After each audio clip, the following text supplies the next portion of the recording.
I am David Stammerjohn. I have lived here in Martins Ferry about 9 years now. Some of you may know me as the pastor at First Presbyterian Church. But I'll be the moderator this evening, and I'm very glad to be able to be with you this time. This is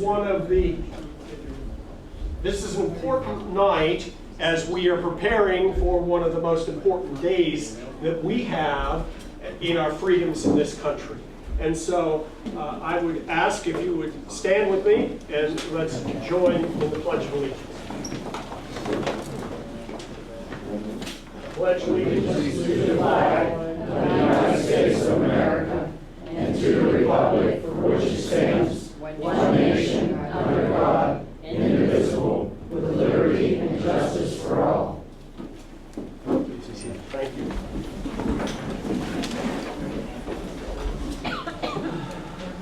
I want to recognize our council members, many of whom are able to be here this evening. Bob Hunker in First Ward, Bruce Schroeds, Second Ward. Suzanne Armstrong in Third Ward, Rick Rogers in Fourth Ward, Tom Burns at large, Jack Regis at large, and Jim Schramm at large. Also our Clerk of Council, Kay McFarland, President of Council, Christine Davies, our City Auditor, Rita Randall, our Chief of Police, John McFarland, and also our Belmont County Tourism Council Director, Barb Ballard. We're very glad that you can be here this evening. We want to, I'm thankful for the Chamber of Commerce for organizing this event for us, and I got drafted this afternoon. Also thankful to the Rec Center for providing us this facility and this opportunity to meet, and for Grace Presbyterian Church offering the cookies and refreshments afterwards. Thank you all. I'm going to be that guy who has a cell phone that goes off. Okay, so please forgive me.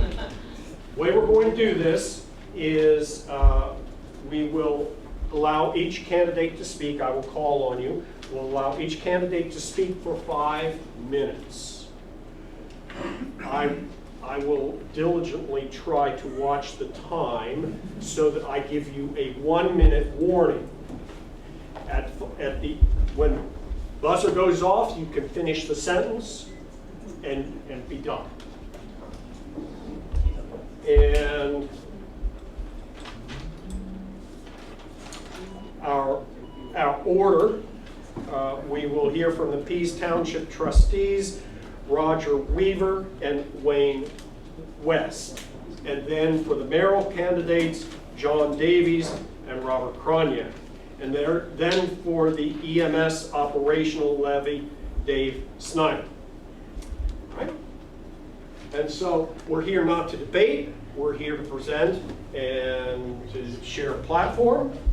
And then following that presentation, we'll allow time for questions from the floor. Right? So, first, Roger Weaver. Welcome. Please start the clock. Our principal officer, Pease Township, is back here. Amanda Murray. Amanda Murray, welcome. Thank you. I'm Roger Weaver. I've been Pease Township trustee for 31 years. And we're responsible for 32-mile road, 280 culverts, snow removal, you name it. But the township trustee, we have 3 men. A heck of a job. I basically took upon myself to write the grants. In the last 4 years, we have received a lot of grants. Was for that, we wouldn't be operating. And like in 2016, we received a ODOT grant for signs. We got a grant to replace all the signs in the township with reflective signs. And then in 2017, We got an emergency grant from Public Works. We worked with the city Martins Ferry Water Department on Ohio Street to get a major slip, the water lines fixed. And then also in 2017, we received the USDA grant to replace a truck with spreader box, plow, etc. And in 2018, we had the big rains where we had 14 slips in the township. It came up to like $2.1 million. Out of the 14 slips, we have 6 of them fixed. The other 8 of them fixed. The 6 of them still working with FEMA engineers and high EMA to get these them done. And then 2019, we had rains come again. Now we had 5 more slips in the township, which we're just starting to get them. Hopefully I think we got them approved, just they're working on how much we're going to get. And in this past year, we received a paving grant, the block grant. Block grant is low-income areas. You have to go out, survey the areas, and then you can apply for a grant. We got an $88 grant for paving. And right now, Mrs. Murray and I are working on a mortgage grant. A mortgage grant is for safety equipment. In the last 4 years, we've received this grant, and it looks like we'll get it again. And to wrap it up, in 2000, I think it was 16, we adopted the property maintenance code, which is to get houses tore down, properties cleaned up. And right now, we've probably had 6 houses done and many cleaned up, and we have 3 or 4 people into court right now. And what I'm planning to do is continue what I've been doing. I've been in public service my whole life. I was Bridgeport Fire Department in 1971, moved to 250, joined Sunrise Fire Department until 10 years ago. I was fire chief up there, so this is all I know. It's about all I got for you.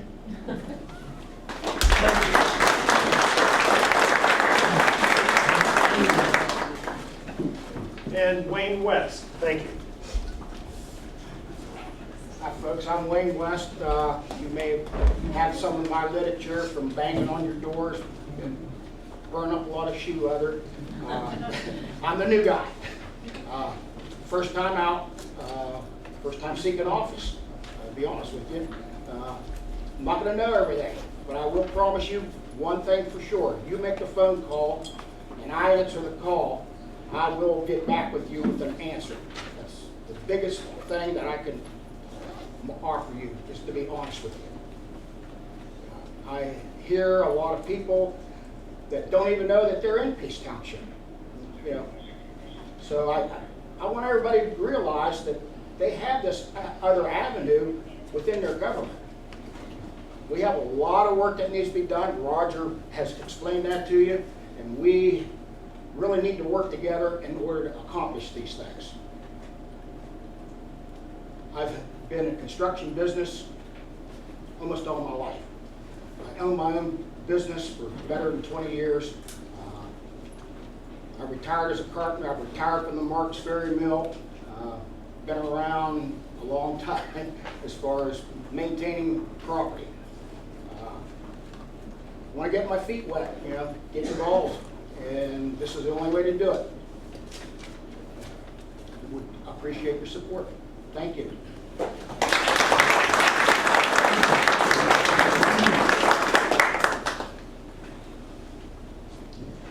All right, and now we'll hear from a mayoral candidate. Is that right? John Davies.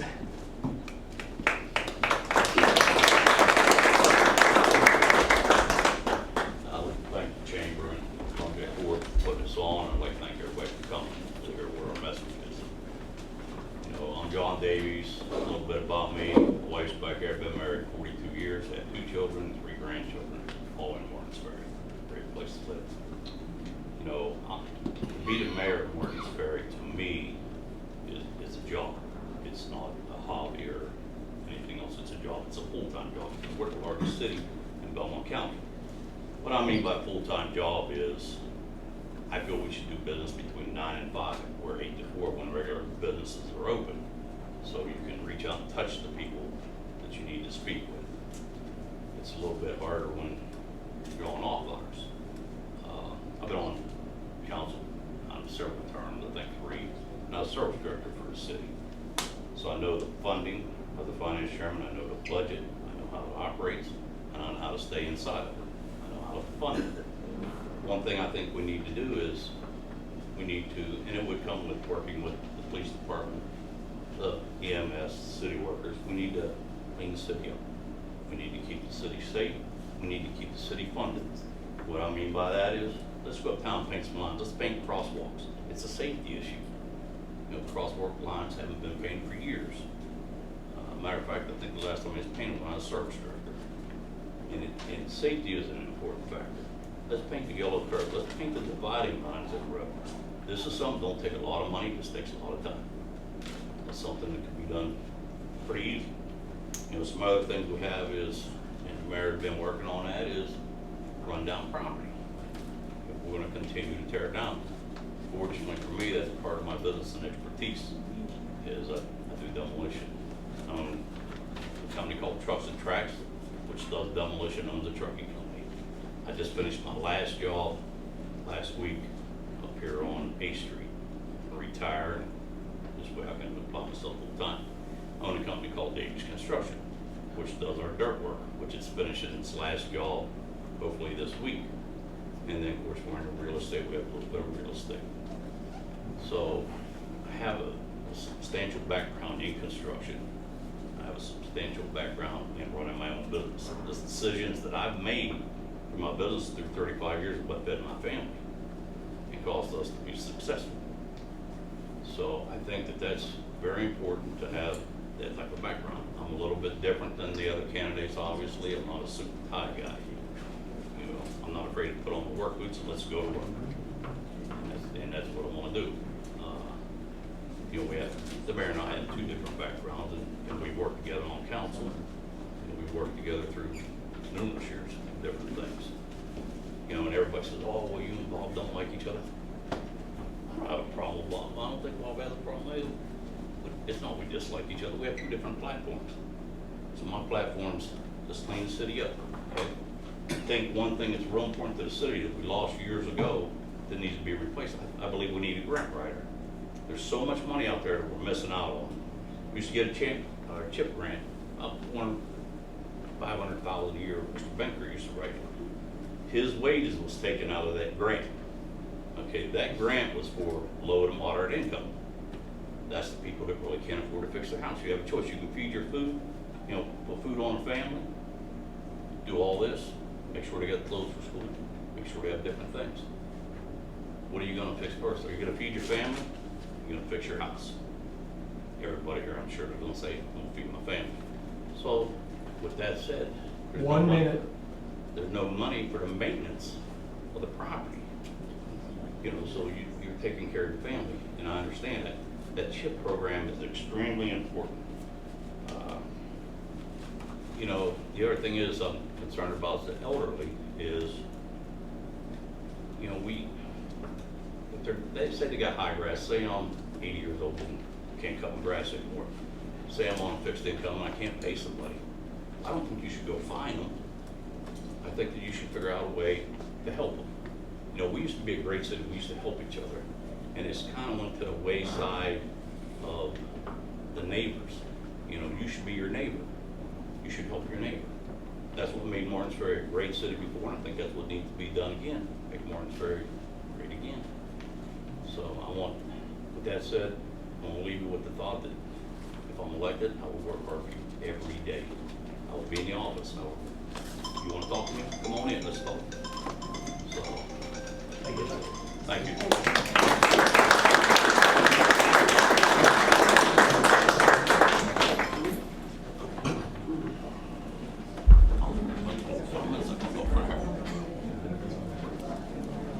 Robert Kroniak.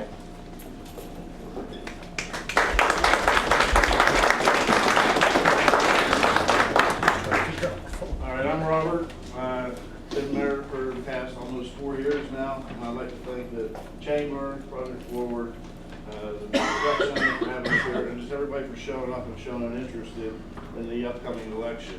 You know, Mr. Davies is right about a few things. We don't dislike each other.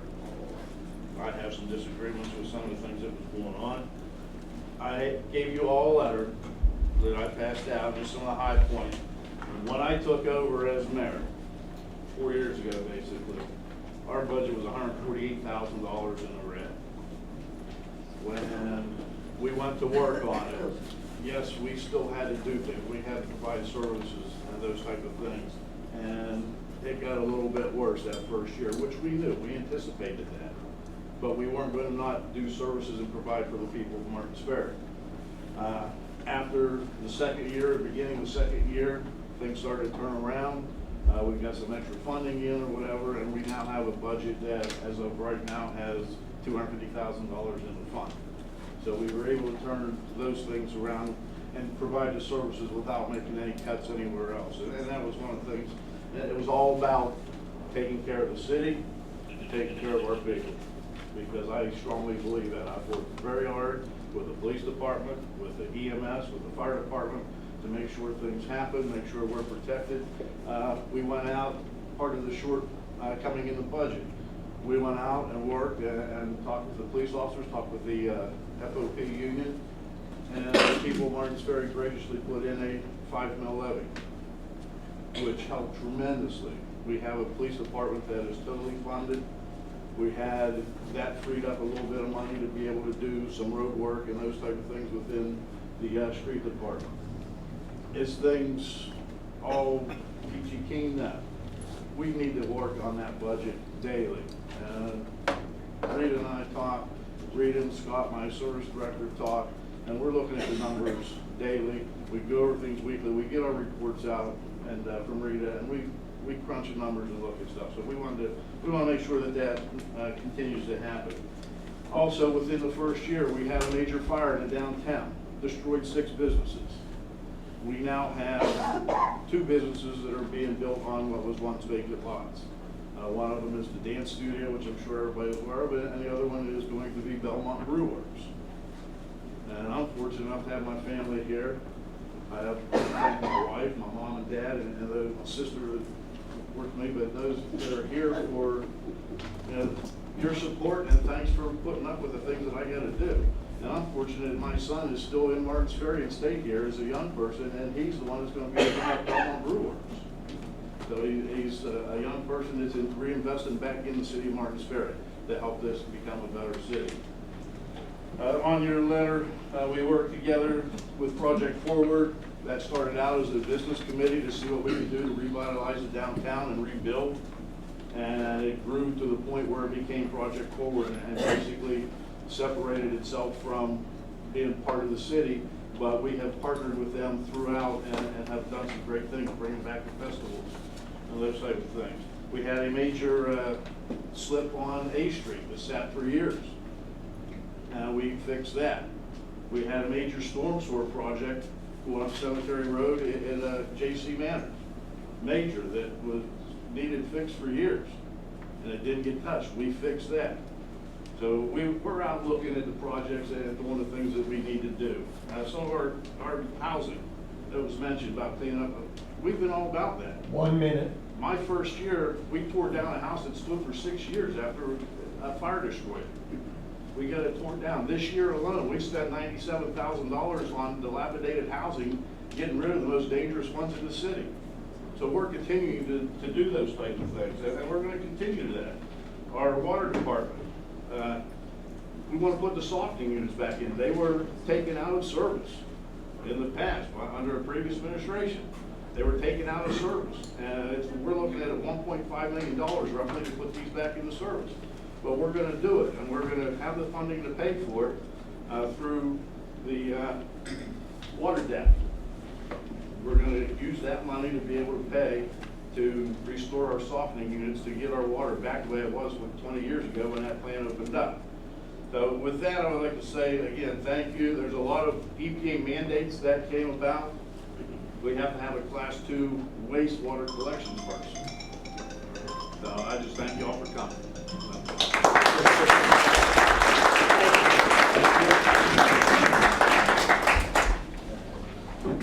And also for our EMS operational levy, Dave Snyder.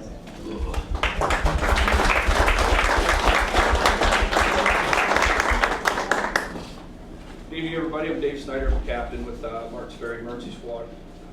Appreciate everybody coming. Thank you to the ladies here from the Chamber of Commerce for inviting me to this. I am not running for a political office, however, they were gracious enough to put me on the list, so thank you for that. What we're looking at here is we're looking for a 3 mil levy to generate funds to help us with our everyday operations of the emergency squad. Our everyday operations consist of wages, consists of training, consists of equipment, and anything that you could possibly imagine in between. Some of the equipment that we do have on our trucks is getting to be a little bit outdated. Anywhere from $20,000 to $25,000 alone for a stretcher. Another $5,000 to $8,000 for a call it a stair chair, to wheel somebody out of a house. It's got a bunch of stairs that we can't operate the cot with, and $40,000 to $50,000 alone just for a cardiac monitor that allows us to look to see if you call for chest pains, whatever it may be. We can look at what they call a 12 lead. We can look at all different angles of your heart to see if you're having a heart attack or whatnot. These things are not cheap. Throughout the years, there have been some grants put on through the Belmont County Fire and Squad Officers Association that we were gracious enough to be a part of. But it's time that when those grants aren't coming in from the county, we obviously have to buy this stuff ourselves. We've collected a lot of this stuff over the years, basically because I've been here administratively since 2012. My main focus was you, the citizens of this town. So with that being said, there is some outdated equipment that we would like to upgrade. The equipment still works. I'm not going to sit here and say it's junk or anything like that. That's not it at all. But there are some things that need upgraded that this grant would graciously help. Most of you have this little pamphlet, and I also have a piece of paper up here. I'm not going to go around and ask everybody, what is your home worth? And I can tell you, what this levy would cost you per year. I'll have the sheet here. After this is over, you're more than welcome to come up and look at it, take a look at the fee, and go that route. But just for instance, if we, a $40,000 house, you're looking at roughly $42 a year. Up to a $150,000 home, you're looking at $157.50, which those numbers could be a little bit lower if you qualified for the homestead exemption. That's something also. We have, currently right now, we have the second highest call volume in Belmont County. Our numbers are a little bit lower this year, but we average anywhere between 1,300 and 1,400 calls per year. There's times where our guys get some training days in, not a whole lot going on. Get some ambulances washed. And there's other times where we have 8, 9, 10 calls in one 24-hour shift. That just happened on Thursday. So things like that, it does happen. Another thing with this levy, everybody that is, if this levy passes, everybody that is current and up to date with their taxes, with the 1 minute. Well, what we as the Marks Ferry Emergency Squad will do is we still have to bill your insurance. By law, we have to bill you. Once we get the insurance to pay, sometimes there might be a co-pay, there might be some co-insurance that's due, that's money coming out of your pocket. This levy passes, and you get that bill, you call me, you won't pay nothing out of pocket. I don't care if you call us 175 times a year, you will get billed, your insurance will take care of whatever they take care of, and you won't see a bill out of pocket. You will not go to collection. That's a lot of what we're dealing with here in the city of Martins Ferry is Medicare and Medicaid. So with that being said, I appreciate, I'm running out of time, I appreciate your time, and we appreciate your support for Martins Ferry EMS and voting for this.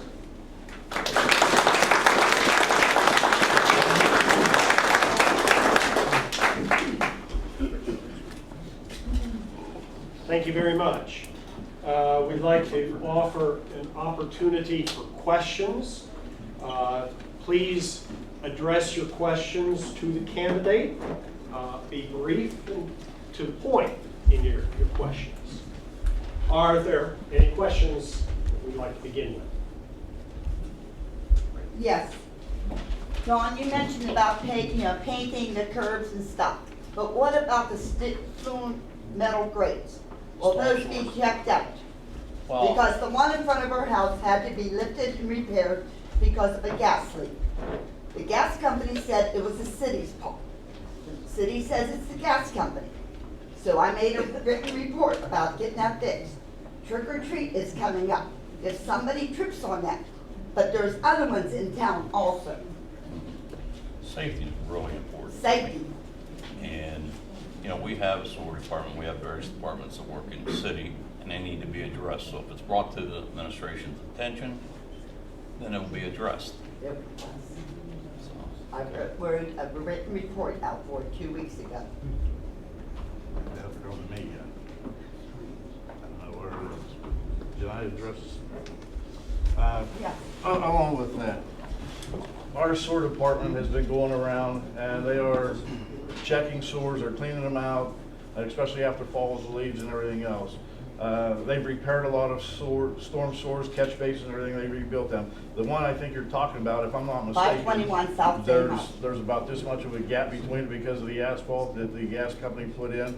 We already have plans, Scott Porter, I know, wrote it up. We have plans, they're gonna cut that out and they're gonna do all that to make sure that Because we the need water's to break collected things in. before trick or treat, Yeah. because if you stand on it, you're gonna Yeah, fall. well, then I thank you for bringing that to our attention, and Scott will make sure that happens. But we have a whole list of things that they're gonna be going around and doing, especially now with the downtime. But when I brought it up because of the, you said about painting, Mm-hmm. and we need streets painted, Yeah. the curbs, but also the storm sewers. Yeah. Because I walked from one end of Ferry to the Yeah. other end one time. We also have recently purchased a painting machine that one man can take, and it'll put lines on the roads, it'll paint the curbs, it'll do all that. So that will be, and as a matter of fact, I think he was just finishing up training on it or whatever, so that will be done also with that painting Because machine. another thing, when these heavy rains, it's not catching the water, it's going over on our sidewalks. And as a widow, I'm responsible for the sidewalk. I know, I've got, down where I live, the asphalt's that much higher than my sidewalks. Every time it rains, it comes up to my I know, but floor. you're not a widow. No. And another thing, Folks, I'd like to suggest that we not do the back and forth, because that's going to get us where we Okay. don't want to go. I just got one Okay. quick one. When is the pothole patcher gonna be trained? The door patcher? Yes. The people have been trained on the door patcher. Part of the reason why it hasn't been in a lot of use this summer was because it was less expensive to buy the regular asphalt from the plant than it was this. Well, now that's flipping. So we're currently making plans right now for fall, because we could use that all the way down to 40 degrees, 38 degrees in that area. So we've already geared it up to get ready to, we're gonna continue patching as long as the temperature permits. Right, Okay. okay, thank you. Other questions? Please. To the Mayor Connie, I'd like to thank you for the street patching that you were able to accomplish over the summer. My question is, Mr. Davies mentioned grant writing. Is that anything that, you know, if you're reelected, you plan on pursuing? Because there's a lot of money out there, and I know that, you know, it takes hiring people, but is that something you plan to pursue? We've discussed several times about the possibility of a development director or that a grant writer, but right now, when we took over, like I said, we were so far in debt that we had to make some cuts, and that was one of the ones we cut, was the development department. Saved us around $60,000 just in that one cut. But what we're working with now, we have Bellamar, we have Omega, and we have several other agencies out there that we approach. This is a project we want to do, and they actually do the grant writing and everything for us. And then we apply for the projects or whatever. So it's not like it's not getting done at all. There's other entities that are doing it for us to help us out while we don't have a person in staff. But we've got several things in the works that have gone that route through Bellamar and Omega. Thank you. Hi, I'm Mark Allen, a resident of Marks Ferry. And I have a question to the mayoral candidates, but first, I just want to thank you all for running for public office. I admire you for doing something like this and your candidates. Mayor Krynak and Mr. Davies is the perception of many that live in the community of Marks Ferry is that we have more rental properties than properties that have occupancies of the owners. And we know that, well, again, perception, most of these properties are not well kept. Do you feel that that tends to impact the economic development in our community? And if so, I see it as a trend. How could you reverse this trend to better have a forward vision for our community? Thank you. And I agree with the rental property. And one of the things, we've adopted the International Property Maintenance Code, which gives us better code enforcement. Our code administrator does a wonderful job with all the things that we're doing. And I took heck because I'm bringing people into mayor's court to try and clean up properties. The way it works is we cite them. They come into mayor's court. If everything is taken care of before they get to mayor's court and properties are cleaned up and everything, it's dismissed. If they don't do it, then they're fine. You know, and it has to start there with property owners. And I know something with what John said with the elderly and stuff. We can't use city workers to go out and do that job. That's against the law of the state of Ohio. It's against Ohio Revised Code. So you can't use city workers and public equipment or private yards or anything like that. You can't use taxpayers' dollars to do those jobs. Yes, I sympathize. And if there's a way that we could work something out with volunteer groups, neighbors, whatever, then that can be done. But as far as the property goes, we put in the rental registration.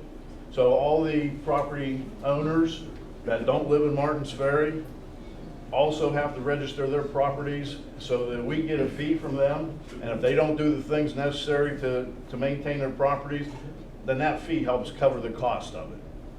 And we're going to continue that. And we also are looking at plans Scott and I have discussed with a lot of the vacant lots that we have, that with 64 lots the city cuts.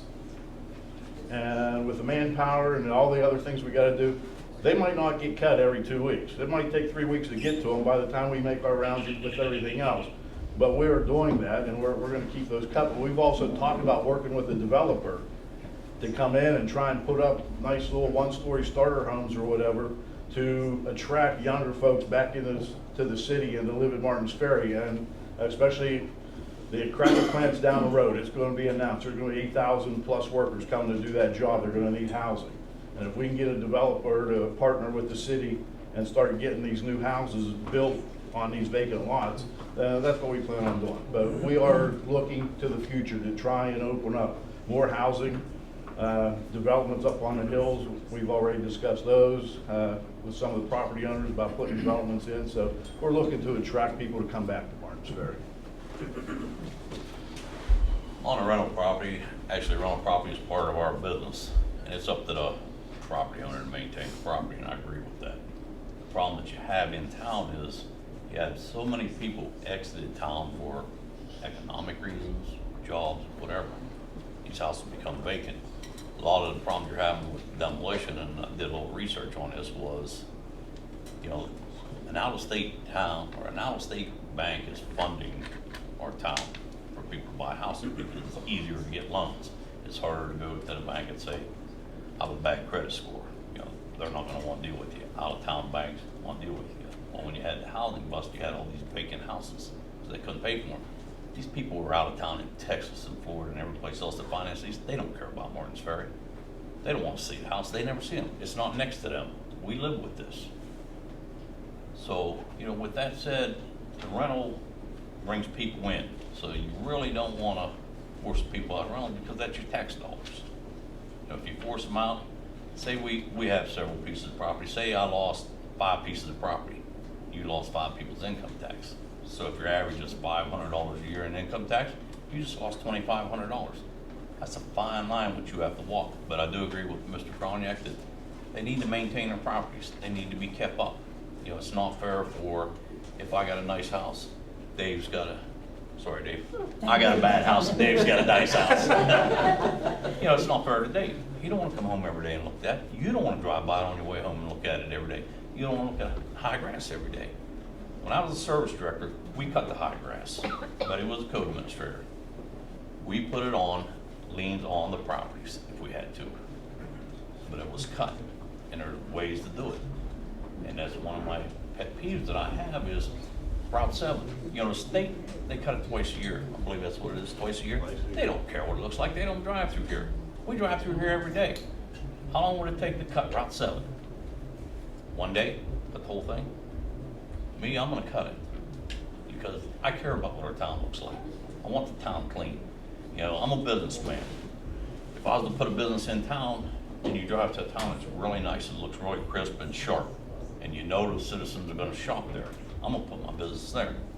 If you drive up through Martin's Ferry and your grass is high, okay, and the roads are a little bit rough, or some places a lot rough, you know, if I have to make a choice where I'm gonna put it, I'm gonna put it where the town's a lot nicer looking. Good, thank you. Thank Other questions? Yes, thank you. This is for the mayoral candidates. What do you consider to be the most trying issues facing the city of Roxbury, and how are you or how do you plan to address them? And how do you feel that you'll be successful in addressing those issues?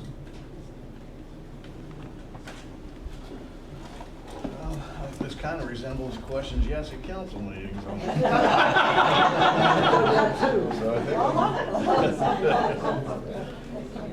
But there are several issues within the city of Martins Ferry that we're dealing with. Infrastructure is one of the big ones. And you know, I know there was a thing out there about utility rates and how they've gone up and all this.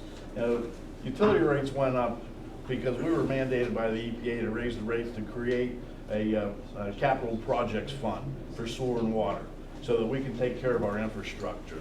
We have to have so much money percentage-wise going into those funds every month so that we have it available when we have things go wrong, we can fix our infrastructure. So we're doing that.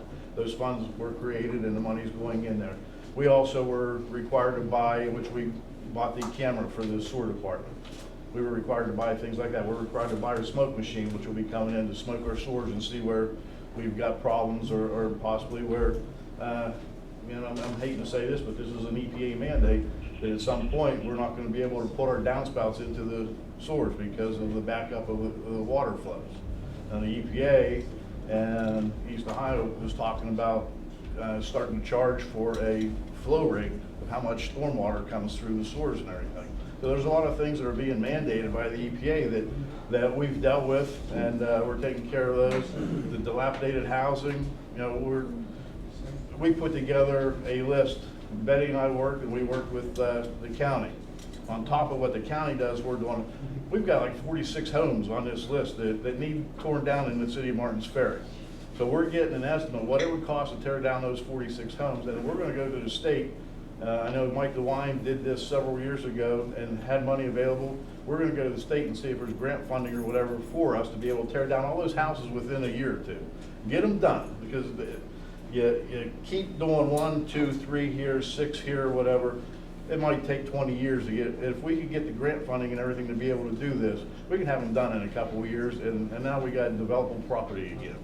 So whether it be for businesses, whether it be for homes or whatever. So those are some of the things that we really want to work on. And yeah, I agree with cleaning up the city.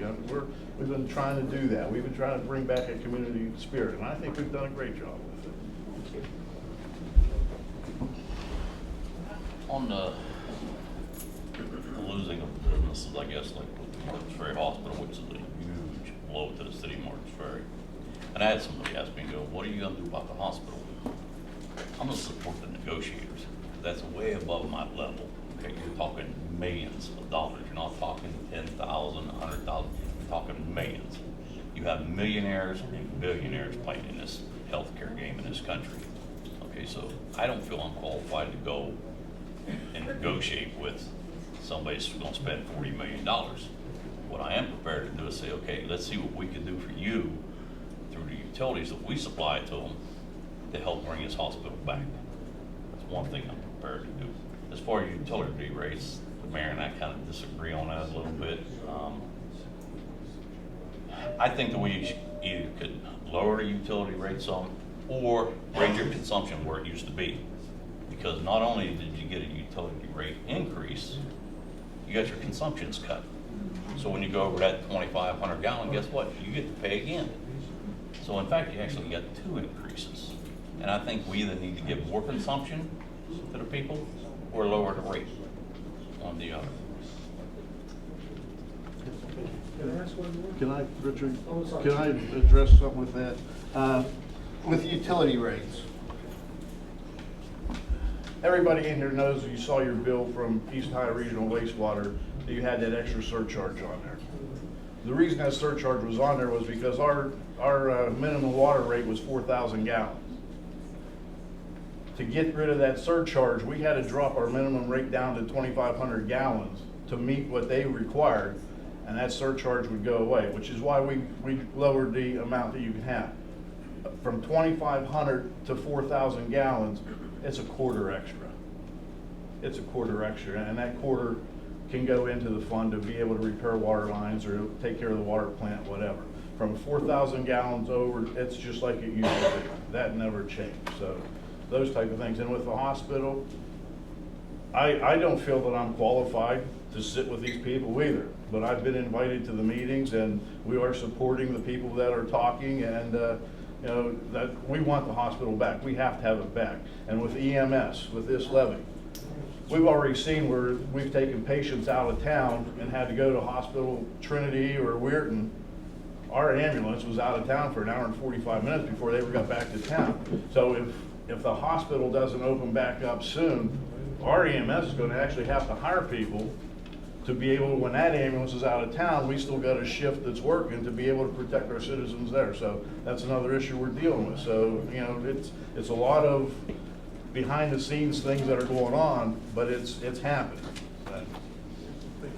Yeah, and also if I can ask about the mayoral candidates, the future of the current Martins Ferry City building. I know that it's in the over repair at this point, and how do you plan to address those concerns?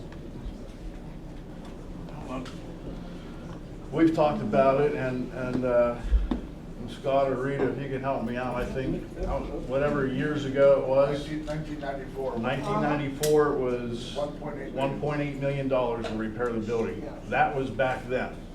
So now, if you figure things have increased 10%, 20%, whatever, we're looking at least probably $3 million to repair the city building with the things that are going on. And then if we do these things, we may be required to either put an elevator in, make it handicapped accessible or whatever. So is it feasible to do that, or would it be more feasible to spend that $3 million somewhere else and buy what we need to buy to get it? We're looking, we bought the old garage down there, the chemical place. We're looking at that building. What would it take to the other office building? What's it going to take maybe to make that the city building? We also have an interest in some other property.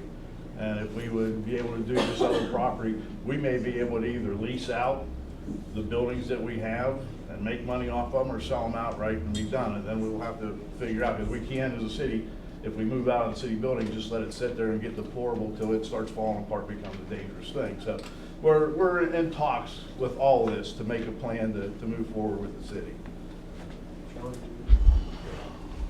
Like I said before, real estate is a big part of our business also.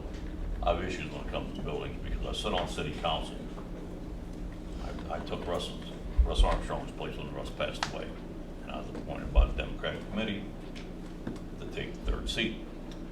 Well, my first time I was in council, all I heard was our city garage has got to be tore down, it's deplorable, can't be fixed, it's condemned.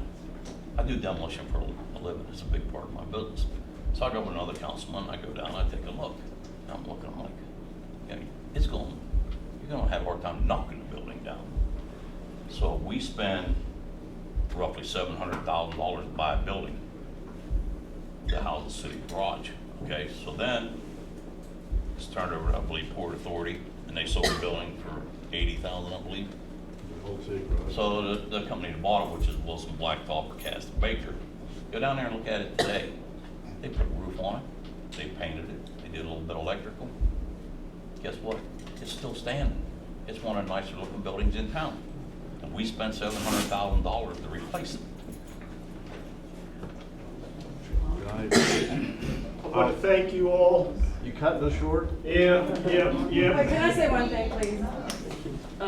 Like with the water bill and all this, well, you know, part of the problem is like when I was walking around Martin's Ferry, I saw a lot of, you know, issues with like catch basins and water coming up all over the road, which is not good for the roads, it's, you know, and freezing and damaging the pavement. But there is one area that people that live on, I'm not sure what street it is, down, it's close to here actually. Oh, I know, uptown, but anyway. Water's been running out of this drain or whatever it is in the middle of the street. They said since like June, and they have called repeatedly to the city building, to the water department, to people, and getting no response whatsoever. First they said they had to order a part or something, and it didn't come in. But the street is flooded. This water is gushing into the street and down. You're talking since June. That's a lot of water, wasted water and money. And now with the cold weather, they're concerned because it's going to freeze, and they're getting no answers. I'll address that if you'd like. I didn't know this was a complaint meeting here. It's a valve that the packing's leaking on. It's not gushing out, and it's on our list. We will repair it. Well, I'm just speaking for the people that I've talked to in Lawrence Ferry, that it's been a concern of theirs since, and they've not heard from anybody. We want to keep the focus here, and I want to thank all of you for coming and being a part of that this evening, an important part of our community. And I want to thank all of our candidates for being here and being responsive to the questions. We have refreshments. Please do enjoy that time. Thank you for coming and being here this evening. Reverend John, I did not know that there was a time limit on this meeting. I was unaware of that. And I have some questions that I want to respond to as a council. Do you mind? I think I'm concerned about the focus of the meeting. It was an event to meet the candidates, and so if our questions are directed to the candidates, I think that's fair. But if it's a matter for the council to respond, I think that's kind of moving out of the direction of our gathering. Well, it's kind of both, if I can put it that way, because there was a letter that was given to me by someone over in a high-rise that lives in my ward, and I dissected that letter, and yes, I am on council. Yes, I am on the finance committee. Yes, I chair the street committee. And I represent, and I believe I'm correct, and any of my fellow councilmen can correct me. I believe that I represent the largest in area and the lowest in per capita income. And I read with great interest that story, and I felt my toes being stepped on. We have zero amount of funds to tear up roads and rebuild them. We just spent approximately $58,000 on Vineway, one street.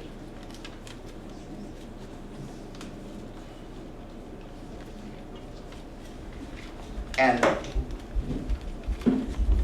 I would like to know how candidate Davis proposes to do, quote unquote, I plan to repair all the streets and alleys that will cover the whole town. Whole town. Last year we spent $29,000 through Wilson Asphalt to do potholes. And I can give you the exact figure if you want that. How do you plan to do that? First of all, we're gonna have a comprehensive maintenance plan in the city. We're not gonna do the squeaky wheel effect where I call, you come patch a pothole at my house. Mayor calls, you run down and patch a pothole at his house. As far as alleys, they're real simple. They're about impassable. You own the equipment to grade the alleys. Grading's part of my business. I know how it's done. I know what it costs. If you go grade an alley, guess what? You didn't put any money in it other than labor and fuel. You already own the equipment. So if you start, say you start in your ward, Rick, we patch all the potholes in your ward. Then we move to the next ward, we patch them in there. I'm not saying you can pave every street. What I am saying, you said we don't have money to pave streets. You have a license plate tax money. Matter of fact, you put $5 more on our license plates, everybody in here, to pave streets. Yes. Not happening. You pushed through when I was on city council, we're gonna pay First Street. We pay First Street. Yes. What kind of funding did you use? You didn't use license plate money because the paperwork wasn't filed. Half. The other thing is, I talked to the engineer and I questioned. I said, what's the life expectancy of the road? He said 10 years. I said, how long's the loan? 10 years. Never gonna be paid off if it's tore up in 10 years. I was told, and I believe it was by you, Mr. Rogers, we're gonna have a room agreement. The business is gonna take care of it. Didn't happen. Attempt to make a room agreement. That's not what you said. I'm just telling you. You have any more questions on my letter? Because I only had 5 minutes. I probably had a half hour worth of stuff here. Well, And you guys have all the bullet points that I have in there. There's one thing that nobody caught. I think it's kind of funny. And I don't know if you've actually looked at it yet or not. But when you go through there, and I said who I am. And I did this on purpose because I want to explain a little bit. It says, you know, I'm a man with a plan, and there it is. When demolition, I'd always have people say, what'd you do? You got your equipment here? And I'd say, well, there it is. There's nothing. The house was there, it was run down, there it is, there's nothing. Anything else, Rick? we'll talk. It's fine. Yeah, on the building, we purchased the building, and that was begun under former Mayor Reithmeyer. We were told, and I was on council, John was on council, we were told that the cost was gonna be roughly around $500-some thousand to repair that building down there, plus it's in the floodplain. If we're gonna make those kind of repairs, we had to do whatever to make sure that if it flooded again, we had floodgates or flood doors on it and all that. So we bought this building. Number one, it's out of the floodplain. That decreased our insurance costs tremendously.